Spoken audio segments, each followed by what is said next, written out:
so sexy. You, so sexy, so sexy. You. Sino siya? Ang bangis niyang gumiling, ang bangis niyang gumiling, ang bangis niyang Walang iba, ako pa rin po. Bago tayo tuluyang matapos ngayong araw ng Tuesday, Sexy Mega ng inyong kasama. At yung ating pinag-uusapan earlier was, ano yung mga 2023 achievements and small wins mo? Yan! Taray naman ng achievements and small wins. Gaya nga ng sabi ko, di ba, dapat sinicelebrate. Ayan. Dapat, kumbaga, we consider those small wins as milestone pa rin. Siyempre, di ba? Ikaw na nga lang ang magbibigay ng credit sa sarili mo. Eh di, give credit to who... Basta.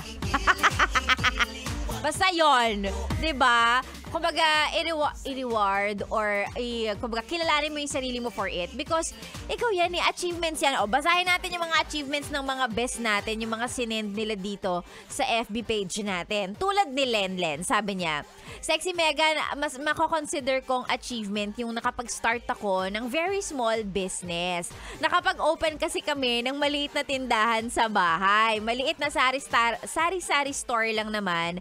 Pero, matagal na kasing pangarap ni Mama yon. Kaya, nag-start kami ng small sari-sari store sa tabi lang ng bahay. O, diba? Small wins, mga B. Kahit pa ang kita ng maliit na sari-sari store mo ay mga nasa 300, 500 a day lang, small wins, achievements pa rin. Malay mo ba kung maging grocery yan 10 years from now?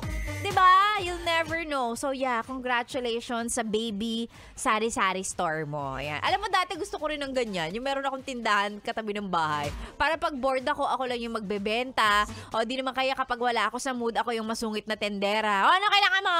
O yan na, ganun. Wala ka bang barya? Umaga ha? Umaga ngayon eh. Dapat barya-barya lang. Mga ganun. Pangarap maging masungit na tendera. Oo, pero yeah, kahit sino naman. Ako din, gusto ko rin ng ganyan. Maliit na sari-sari store. Businesswoman yarn. CEO ka, ganun, of your sari-sari store. Eto, sabi ni Hazel, sa akin, Sexy Megan, masasabi kong pinaka-bonggang achievement ko for 2023 ay ang nakapag-travel ako out of the country. First time ko din po kasing sumakay ng eroplano. Nag-solo travel po ako to Singapore. Oh, antaray, congratulations, Hazel. Ayan. O, diba, alam mo, ang dami mong ma-discover sa sarili mo once masubukan mong mag-travel mag-isa. As in, very kumbaga parang kung ikaw yung klase ng tao na nagso-soul searching, ganon, pwede mong subukan mag-travel mag-isa. Hindi naman kailangan out of the country, pwedeng within the Philippines lang or kahit saan, basta try traveling alone. Ang dami mong madidiscover sa sarili mo na at saka yung feeling ng ang independent mo kasi mag-isa ka lang, exploring new places, 'di ba? Trying new things nang mag-isa ka. It's something na dapat mong masubukan at least once. Ganon. Traveling alone. Congratulations sa'yo, Hazel. 'Di ba? Nakasakay ka ng eroplano first time. Pa-Singapore pa. Bongga ka dyan. O, ito. Sabi naman ni Abby, sa akin, Sexy Megan, I finally had the courage to cut off toxic friends. As in, unfollow talaga on all social media platforms. And hindi ko na sila kinakausap ngayon. Alam ko namang hindi din sila masaya sa mga achievements ko in life. Chinichismis pa ako. Kaya, hindi rin kawalan kung hindi ko na sila friends ngayon. Oh! Diba? Ito yung sinasabi natin na hindi mo kailangan ng sobrang daming kaibigan. Ang importante, kahit konti yan, totoo sila sa'yo. Diba? Aanhin mo yung sandamakmak na friends, pero hindi mo naman sila malapitan sa oras ng pangangailangan. 'Di ba? Wala ka namang ni isang matawagan na sasagutin yung tawag mo in the middle of the night pag kailangan mo sila. 'Di ba?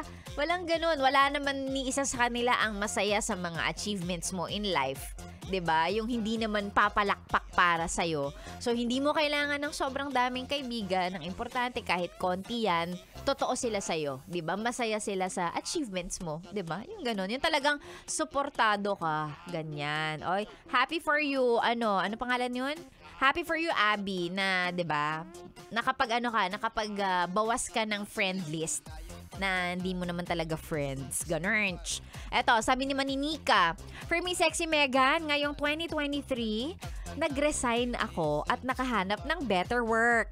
Better to kasi masasabi kong ang babait ng boss, understanding, may boundaries, at higit sa lahat, better po ang sweldo. Ay, doon tayo sa last na sinabi mo, Nika. Yun talaga ang nakapagpapanalo ng bagay na yan para sa'yo. Better sweldo. O, diba? Yun naman ang yun naman ang hangad ng marami talaga. Yung nagtatrabaho ka, fulfilling, and at the same time, you're being paid well. So, happy for you, Nika! Magkano ba bigayan dyan? Magkano bigayan? Tsaka ano trabaho mo? Happy kami para sa'yo, ha? Congratulations. Ito na, last na to. Sabi ni Riza, Sexy Megan, pasok ba sa achievements yung may jowa ka na ngayon? Ha ha ha. Sa online lang kami nag-meet. Pero ngayon, kami na. Uuwi siya ngayong December para ma-meet ako personally at makilala ang family ko. Ang taray. Okay, so are you saying foreigner yung jowa mo? At sasalubong ka sa naiyan ng merong ng may, ang tawag doon, anong kanta ni Jed Madela yun? Yung uso na ginagamit pang pang salubong ng mga ng mga foreigners sa naiya.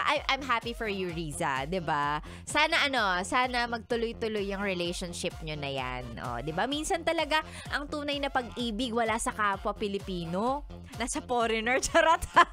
Happy for you, Riza. Congratulations. Again, yung mga small wins natin na 'yan, yung mga small achievements natin na 'yan, dapat sineselebrate 'yan, 'di ba? And congratulations dun sa mga small wins ninyo ngayong 2023. Sana next year, mas madami, 'di ba? Mas maging fulfilling yung next year para sa ating lahat.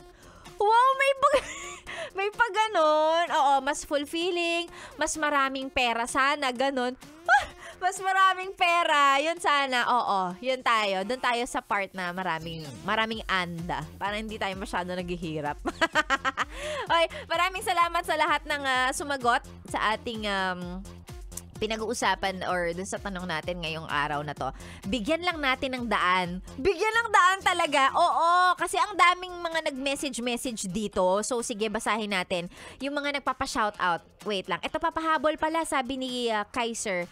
Ang aking achievement ngayong 2023 is yung makagraduate ako. Na akala ko hindi ko magagawa kasi ang hirap pala sa academy. But still, nagawa ko pa rin. At isa pang achievement ko is yung mag-cut off din ng toxic people sa buhay ko. Oh, congratulations, Kaiser. O, diba? Yan talaga, achievement talaga yan kapag ka nakakapagbawas ka ng mga fake friends. Eto, sige, mag-hello lang tayo. Good morning.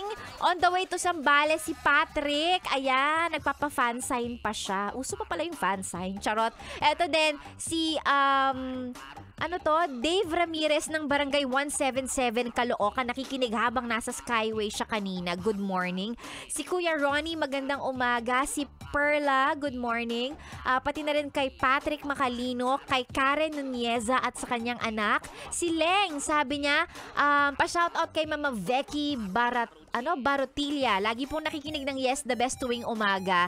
At nag-aabang po kami ng any BTS song. Taray, nag-play naman ako kanina sige, sana natuwa kayo doon. Eto din, si Gina Lynn, sabi niya, welcome po, nakikinig po kami palagi from Novaliches, VGC. Magandang umaga sa inyo. Si Paring Isko, at happy 7th birthday daw sa tatay niya, si Modi. Ayan, nagse-celebrate ng kanyang birthday ngayon. At sa lahat na may birthday today, ngayong December 5, happy birthday po sa inyong lahat. More birthdays to come. Yung lumpiang Shanghai po ninyo, paki-deliver na lang dito sa Yes the Best, ha? Eto din, si Jason Reyes, magandang umaga. Nestor Domingo, magandang umaga. Si Zar at si Joe V, good morning po sa inyo from Manay, Davao Oriental. Napakalalayo naman ng ibang mga nakikinig, pero thank you very much nonetheless. I'll see you guys again tomorrow. Gising kayo ng maaga para alas 6 pa lang kompleto na po ang inyong araw. Susunod na po, Ganda Wanda. At syempre hanggang 12 noon ninyo makakasama ang Ganda Wanda ninyo. Okay? I'll see you guys again tomorrow. Alas 6 hanggang alas 9. Ang inyo pong laging ka-sexy time. Dito lang sa stasyong nakakayang, nakaka-fresh. Ako po si Sexy Megan. This is 101.1. Yes, the best. Good morning!